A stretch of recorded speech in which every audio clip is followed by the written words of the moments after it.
He's a pastor's son, now accused of confining 4 people in their own hell in his basement. Authorities say he held 4 people against their will, beating them and strangling them inside his home, in some cases for as long as a decade. Police say they found out about the alleged house of horror because one of the people allegedly held captive died. We're on the case, presented by Law and Crime. I'm Chris Stewart.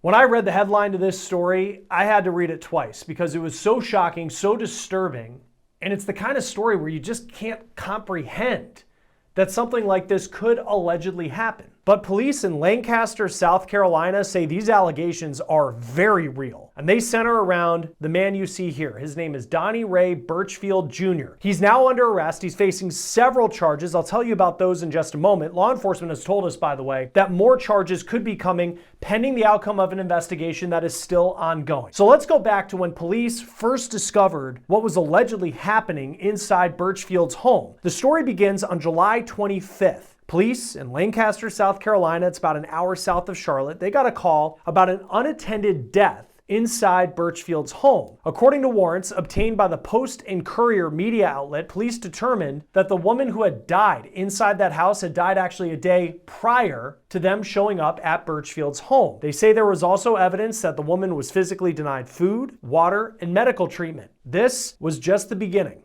of what law enforcement allegedly found on Birchfield. There were also 3 other people inside this house, and police say they were allegedly being held captive by Birchfield. Now, we found several pictures of Birchfield on social media. It's of him and his family, and in many ways, it appears that he was continuing to live his life publicly as all of this allegedly was happening behind the door of his home. The newspaper also reports that the woman who died had a husband and he was being held captive inside Birchfield's home. There were 2 more people, a total of 4 people allegedly being held captive. The other 2 were women, police say, who Birchfield was in a relationship with. Police said for the husband and wife, Birchfield was the sole provider for them. It's unclear at this point who they are, and it's unclear how Birchfield knew them. Now, as far as the 2 women who were allegedly in some kind of romantic relationship with Birchfield, police say one had moved into the house in September of last year. The other, get this, had been in the home, police say, since 2015. We are talking a decade. Now on Facebook, again, we see Birchfield in pictures seemingly looking like someone who lived a normal life, and there is a woman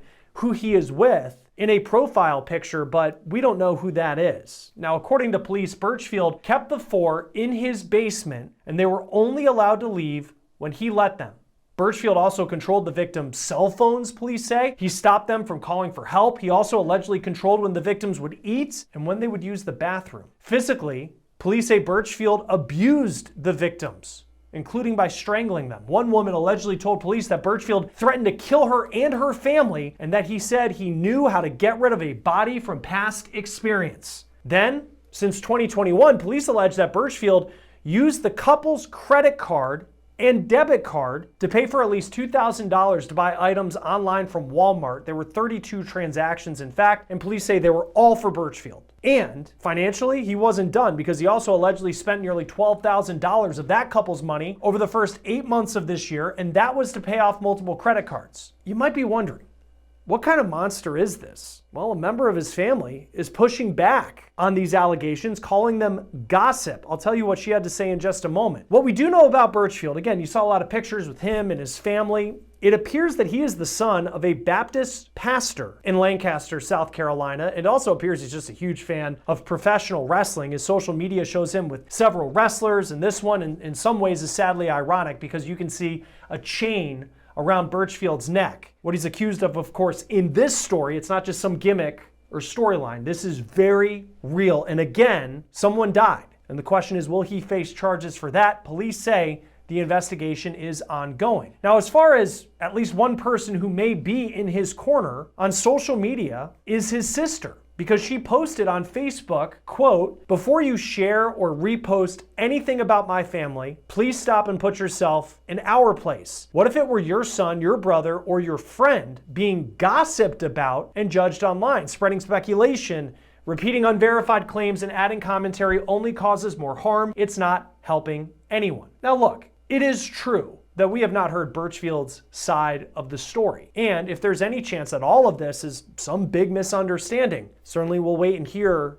what his side will be. It's also unclear how the woman in his home died. We're still waiting for a cause of death from authorities, and it's unclear how someone could allegedly be held captive in at least one case for a decade and for no one to know about it until over the summer when Birchfield was arrested. When we talked to law enforcement, they said that more charges are potentially coming as this investigation continues on, and it is a very complicated investigation. Birchfield's currently facing 16 charges. There's 2 counts of abuse of a vulnerable adult, 4 counts of false imprisonment, 2 counts of domestic violence, high and aggravated nature, financial transaction card fraud, exploitation of a vulnerable adult, 2 counts of financial transaction card theft, identity fraud, and 3 counts of exploitation of a vulnerable adult. He's being held on a $150,000 bond. Joining us now to talk more about this is former sheriff's deputy and former SWAT team member Chad Ayers. Always great to have you on Law and Crime. Thanks for being with us. This is a disturbing case to say the least. I guess just what do you take away from what we've read thus far? No, Chris, it's great to join you again, as always. First and foremost, psychopath, and how embarrassing it is that this is actually taking place or took place in my own state of South Carolina. Honestly, Chris, it took me back to several years ago where a gentleman by the name of Todd Colehep, I'm sure many of you remember this case, same type of situation, except he was actually charged with several high-profile murders in the upstate, but he had kept people captive in Connex boxes. Again, not exactly the same thing, but same type of just sick mentality. But obviously we got a lot of questions, and obviously as this investigation continues to play out and more information comes, I think it's going to shed a lot of light on the background of this sick individual.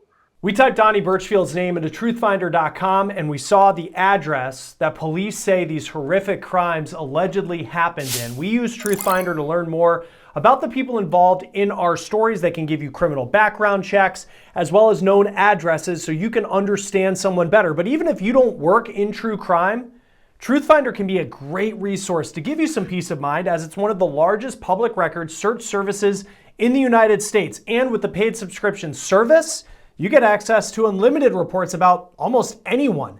And right now, you can get 50% off your first month of confidential background reports. Just go to truthfinder.com/OTC. Oh, and there's one person that's reported that she had been held captive since 2015. And I think anybody, we would think if someone didn't show up for work for a day, that they might get a phone call from an employer or a family member. But we've seen in these cases where someone disappears for a period of time. Like, it's happened before. Like, how is it that someone can fall through the cracks for so long, and then it leads to this point where it's like, oh my gosh, here they are 10 years later in a basement in Lancaster, South Carolina? Yeah, I think sometimes, Chris, I have to remind myself, not everyone has that same type of relationship with their family and friends like I do. I come from a very tight-knit family. I talk to my parents once a day, if not every other day. I mean, we're tight-knit. But it's important to remember not everyone, has that type of relationship with friends and family. So I think when you're, in a relationship with a narcissistic person like this individual was, you can start playing mind games. Look, that's a form of domestic violence. Domestic abuse is exactly what it is. So that's why it is important, you see these early warning signs, even if it's an acquaintance or a coworker, and you start seeing some of these early warning signs, don't dismiss it, right? I think it's important that we report things to authorities, that we see concerning behavior. There's no way you're going to tell me that this went on for 10 years, and I get it. Look, Lancaster's very rural. It's out in the middle of nowhere, really. So the idea that you're in a busy neighborhood, I don't know, obviously, but there had to have been tall tale signs that something was off in this house. And when you respond to an unattended death, because that's how this started, is someone, maybe it was the suspect, Donnie Birchfield in this case, he calls because there's a dead body in his home. But as a sheriff's deputy, if you're going and you're responding to this, what are you looking for where your radar's up, where, wait a second, this isn't just I don't know if they were elderly, but someone who just died in the home, there's something a lot more that's going on here. Well, it's all, I think it's also case specific. There's been plenty of times of natural deaths I've, responded to when I was a deputy where, maybe it was an elderly person or a person that was dying of cancer. There are situations where if I come in and there's a decedent in the house, if I can get the doctor, if we contact the doctor or EMS contacts the doctor, a lot of times, if a doctor will sign off on the death certificate, you don't even have to have the coroner or investigators come out because, hey, look, this X, Y, and Z person, has had terminal illness for a long period of time. I'll sign off on that death certificate. But, when I come in and there's multiple people, I'm going to kind of gauge the environment, right? Or did this sick individual manipulate these people so much where they played off on it as well? So looking around, was there signs of struggle? Does it look like a true natural death? What are the living conditions like inside this residence? Talking to the suspect, was he the primary caregiver? What can we find out? So you really got to start very basic, Chris, and then start to build and ask the right questions. I think is probably the right way to go about this. I think of some other cases where there are these allegations that someone's been held against their will for an extended period of time. And I think on the outside, when you think of what that would look like, and we don't have pictures of what it did look like in the basement. He's accused of physical abuse of these victims as well. But, you think of like someone chained up like medieval time style, against a wall. But we've seen in a lot of cases where law enforcement will say that's not exactly how it works. I mean, typically what does in these cases the evidence need to be to prove that someone was being held against their will? Yeah, obviously times where, like we saw in this case, where that he is removing access to cell phones, emails, internets, ways for these people to communicate. Basically, like you said, it doesn't take someone being chained up or duct taped like we see in the movie. This isn't a Liam Neeson movie. It can be the form of psychological intimidation, telling this person, hey, if you want to eat, if you want your medication, if you want a place to live, you're going to do what I tell you to do. It's pure narcissistic manipulation of all of this, but it is a form of kidnapping in and of itself because you're keeping these people against their will and preventing them from talking. And in fact, it's also a form of domestic abuse. In South Carolina, if you remove, take a phone from a spouse or a domestic partner, that is a form of domestic violence. And so again, there's more to it than the guy with the big jacket holding you and tying you up in your basement. That it can be psychological as well, which is I truly believe is really what was in this case. So it was around July 25th that the law enforcement responded to this unattended death, and then everything came about. And I believe he was arrested on August 1st. Here we are in September. This story's starting to come to light. But I think of, at least in the case of the individual who was allegedly held since 2015, I mean, how do you go back that far and build a case and try and figure out and piece together a timeline? Because you're not only just doing it for one person. In this situation, you're doing it for 4 people. Yeah, removing them, now that this sick individual has been arrested, it kind of gives those victims a little bit more breathing room and peace of mind. Obviously, I would want a forensic type of counselor or psychiatrist in there to kind of first get these people to where, we can talk to them. Because imagine just the brutal and the mind games that have been played with these people for all this time. I mean, we're going on 10 years on some of the people that were found in this residence. So can you imagine? Look, we have seen this time and time again. There's been numerous cases where, that have gotten national attention where kids were stored or the locks in their residence were flipped backwards so they didn't have access. So once I can get these people some breathing room and let them know this monster is in jail, you are safe, that kind of their guard starts to come down a little bit and they feel more free talking about it. Look, again, there's a lot, Chris, we don't know about this case. Could it have been something where he was feeding this person? Was there a substance abuse issue where they were basically feeding, the victim drugs to stay there? We see this a lot in like sex trafficking and some of these, prostitution cases where the pimp's basically feeding the dope habit, and in order to feed the dope habit, you have to go out here and pimp yourself out. So there's different ways to do that, but separating them from that suspect is first and getting some professional counselors in there to kind of take the tension out of the air and let them know this is a safe environment. And of the charges he's facing right now, there is abuse of a vulnerable adult is the term that's being used. In South Carolina, because we don't know the victims in terms of, we know that there was two women who he was in some sort of romantic relationship with, and then there was a couple, a husband and a wife, that he was considered the sole provider for, and that seems very vague, but they're all considered vulnerable adults. Like, legally, what does that actually mean? Chris, a vulnerable adult by the law in South Carolina means a person 18 years of age or older who has a physical or mental condition which substantially impairs the person from adequately providing for his or her own care or protection. So any type of person that may stay in a facility, a long-term memory care facility, that is what's going to kind of meet those guidelines.